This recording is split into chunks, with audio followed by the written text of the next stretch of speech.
Hey guys, I'm back. It's Raymond Z. And AK-4707. All right. And we're going to do a video about my modifications, my customs. I do not have kit bash because I don't kit bash. So we'll explain the differences in those and then check out some of these figures. Now this is one of Avery's first customs. It's a Build-A-Droid, and it's 4 different parts from a Build-A-Droid, and we call them junkyard droids, and we have them hang out with Watto, and we have all sorts of different mix mash pieces, you know, together. Yeah. And they look fun. They look really cool in like kind of a Tatooine, Mos Eisley, Mos Espa kind of looking area. But here we go on some of my guys. Here's my bounty hunters. I've only got 2 made so far. There's a Jango Fett.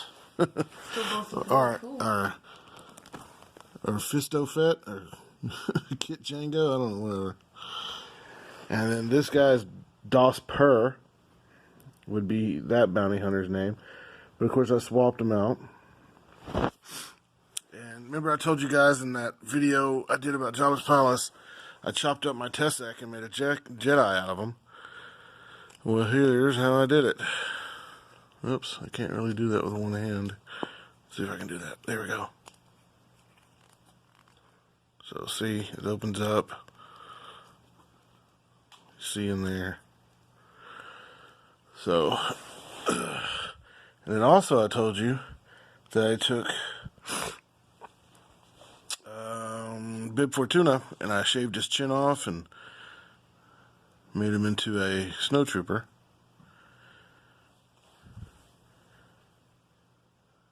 Gotta kind of lean him on another figure because that figure was a Luke that rode the Tauntaun, and it doesn't have holes in its feet to stand up. But Avery, do you want to talk about any of these, or do you want to whatever? Just which one's your favorite? I think my favorite is either that snowtrooper, or that Plo Koon that's a snowtrooper. Okay. Or that one he's talking about. That one right there. Or on the other side, the Plo Koon that's for like a Imperial officer, which is on the other side. Imperial officer. This one? This one? No, the one over there. Right next to the 2 Rodians.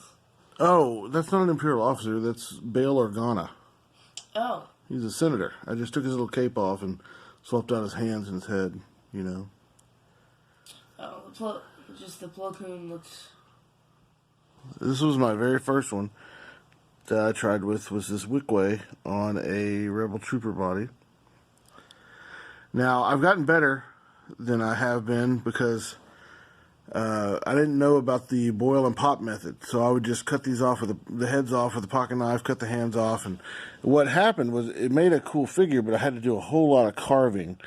And for example, I'll show this guy off. This is a substandard figure, in my opinion, because you can see the seams. And if you go on eBay, you'll see a lot of jackasses trying to sell their half-ass customs, and you see the seams in them, okay? And it's not cool.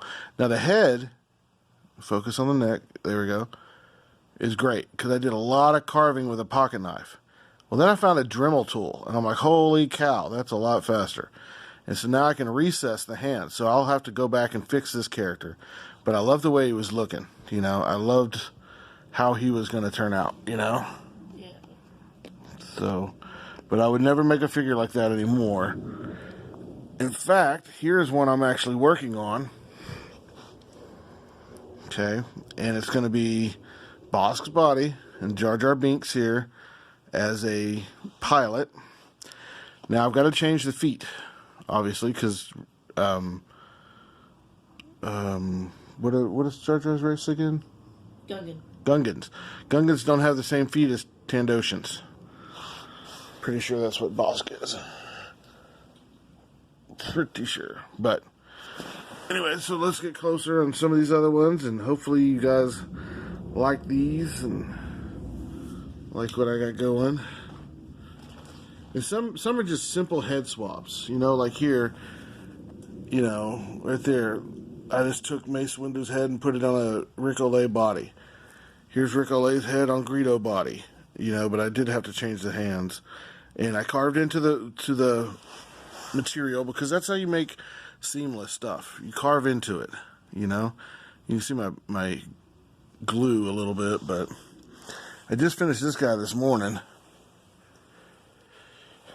Okay, we got a Mons Calamari Rebel Hoth Trooper, and I carved into his arms, drilled into it because I have a Dremel, and then set the arm into it, and that makes it recessed. Now this video goes out to my friend Rogue Kwan from Australia. He was texting me and telling me about how he's always wanted to try this and was kind of afraid to do it. And, don't be afraid. Just try it. If it looks like crap, you throw it away. You throw it in the fireplace and then nobody ever knows about it. Or you just keep fixing it. You keep trying.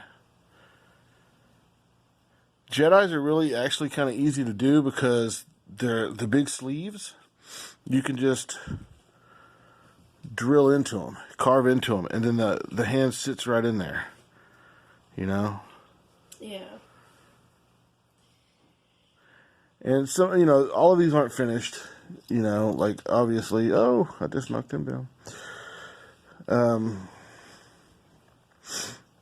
This guy needs more paint, obviously, but I thought I'd go ahead and leave that bandana that the Barada figure had from the Skiff Guards, but you can tell I need to paint the back of his neck where I chopped it so his neck would fit into the collar, because that's another thing. If there's a collar on the shirt, you need to make the head fit.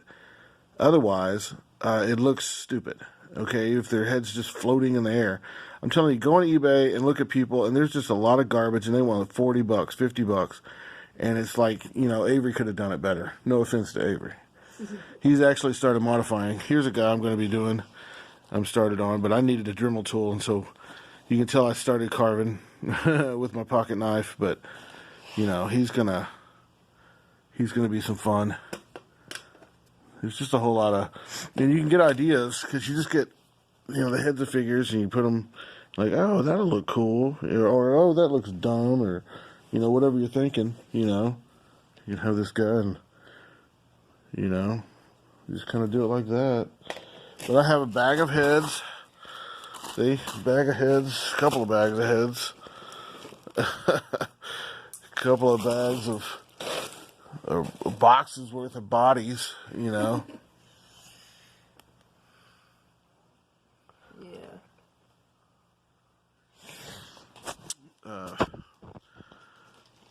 But now I know about the boil and pop method, so I can make their joints actually work. Like on this guy, I did him a couple days ago, okay, and his head actually turns. Okay. Oh no! Well, we knocked those. Oh! Look at that. See this one? This is a Jack Porkins body, and I was just measuring it up, trying to see if it would fit with this big fat senator, Orn Frita. And it does. It looks really good. So now I just need to get a peg, but what I'm going to do is get a peg like I've seen on Craftsman and peg it in so it'll actually move. So I don't want to glue this down. I don't want to do them like I have done in the past. A lot of mine don't fit or don't move, because I've glued them down, Now this guy right here, oops, come on now. His helmet rolled off somewhere. Anyways, he actually fits in the helmet pretty good. Let's see, where is he? Here's the helmet. But I want to go in there now that I have a Dremel, and I can Dremel it out and make it fit just a little better.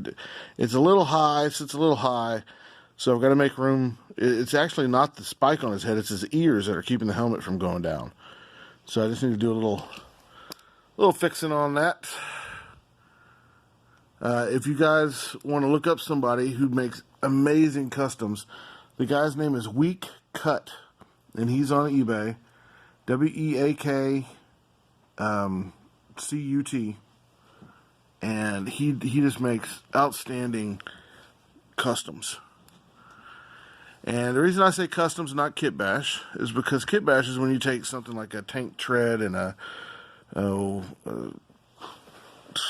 jet wing and, you know, a spaceship fuselage, and you put them all together. That's kit bashing. This is customs or modifies. But here is an example of weak cuts work. This is a 9-num body that he repainted. He made a custom head out of resin or something. I don't know what it is, but it's awesome. He moved this gun over from one of the Poe Dameron's figures, pilot figures. I don't know where he got that sword from, but that's cool. So this is, you know, you got to give credit where credit is due, and Weak Cut definitely deserves it. He makes some outstanding stuff. Here's an example of a... Okay, we're back. My camera died. Ran out of room. I had to delete some stuff. Okay, what I was saying was, here's an example of a crappy custom, a great design, a great thought, but a terrible execution.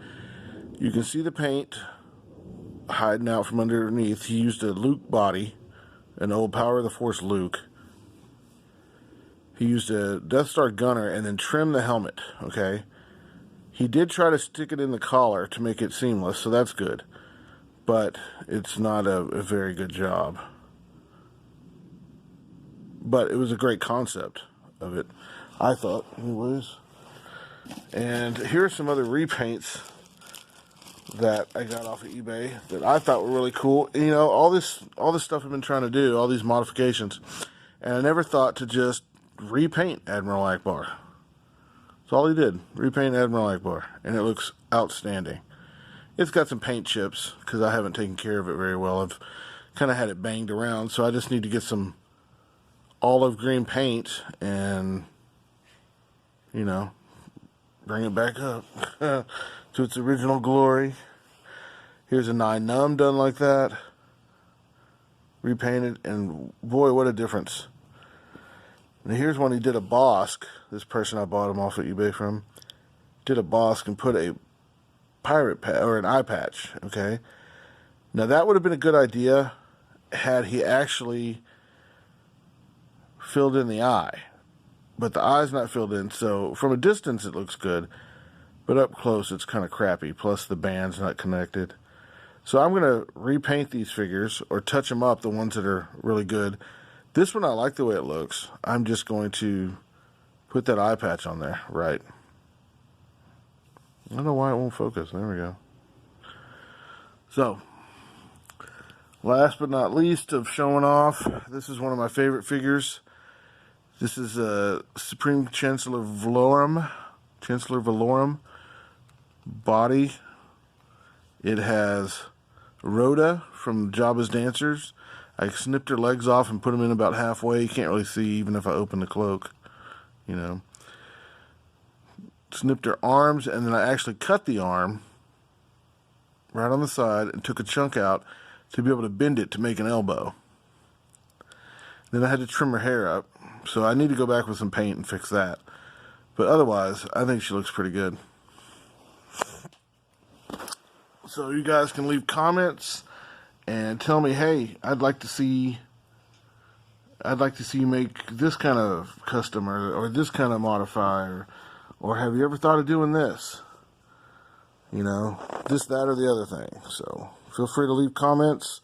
I like it when you guys leave comments, good, bad, or ugly. I don't care. Oh yeah, my Ugnaught Jedi. That's just a Yoda. I had to cut the hands off and then head swap. But that's all that is. I had to take Yoda's feet off too, and then put little shoes on there. So, Avery, you got anything else you wanted to say? Not really, no. There's a Masamita right there. I think I showed him in the other video.